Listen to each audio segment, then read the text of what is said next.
Alright, I'm out here in front of the Shasta. I'm going to do a quick video to show how I'm determined the best way, at least for me, to polish the stripe on the Shasta. On the Shasta, you can see here, this is some people will paint this, but originally this was not painted. This was actually polished metal. So I'm going to polish mine, show you the way that I do it. That doesn't mean it's the best way to do it. That doesn't mean it's the right way to do it. It just means it's the way that I figured out through a little testing. Seemed to work for me. There's a lot of people had asked online about this, and a lot of different opinions given, and I tried a little bit of 4 or 5 different things, and this is what seems to work. So let's get started. So the first thing I'm going to use here is a stick of red rouge.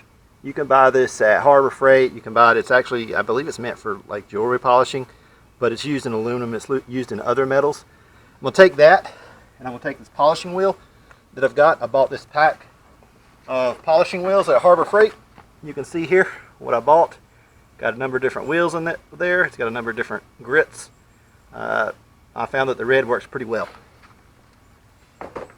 One thing that you'll know that I did not know when I first started, this needs to be a little warm to get it sort of clay-like. The hotter it gets, the more mushy it will get.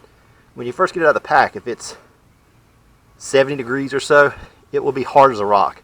It will be dry and brittle, but you want this to be a little soft. One thing I also found that works well is if I put a little bit of water on it and make the water will give it a little bit of more liquidy action to it. I rub a little bit on the thing. You can see there it gets kind of liquidy. And then I'm going to start on right here on this part of the trailer, and we're going to work through one part. I'm going to show you how it works.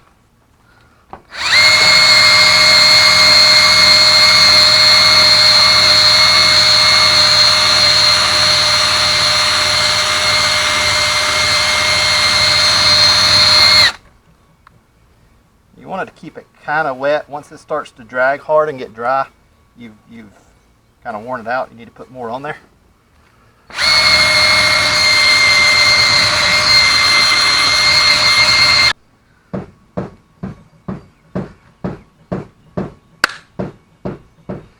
Alright, you can see right here how once I polished it with that, I did this section right here, and you can see how it's sort of got a blackish gray haze to it. That's just the aluminum oxide coming up after you polish it. So I'm going to take next what I found works well for me is paint thinner. Find out the paint thinner takes that off well. That gets some of that black aluminum oxide off of there. It's the nasty stuff you're trying to take off of there. Take it, kind of work it all in one direction.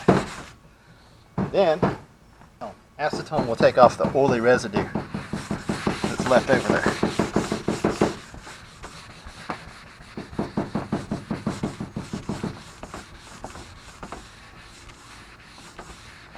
You'll see there that texture. Can't really see, but if you could feel it, it's dry now. It doesn't have an oily feel to it like it did before. Now, depending on how much your metal is etched or how bad it is, I'm going to try polishing this. This may actually need a second, a little bit deeper cut into it, because I see a little bit of, not pitting, but it's a little more oxidized in there. But I'm going to go ahead and give it a shot. The next thing I use after that step, after I've got it cleaned off, is this Mother's Maggot aluminum polish. And I found it worked pretty well. I changed my polishing head. You don't want to contaminate the two, because the grit of the Mother's is much finer than the other grit.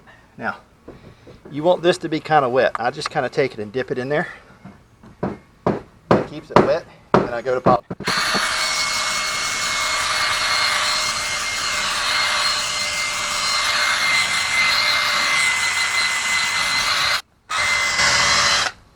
Alright, you'll see there, still has a black haze to it. Again,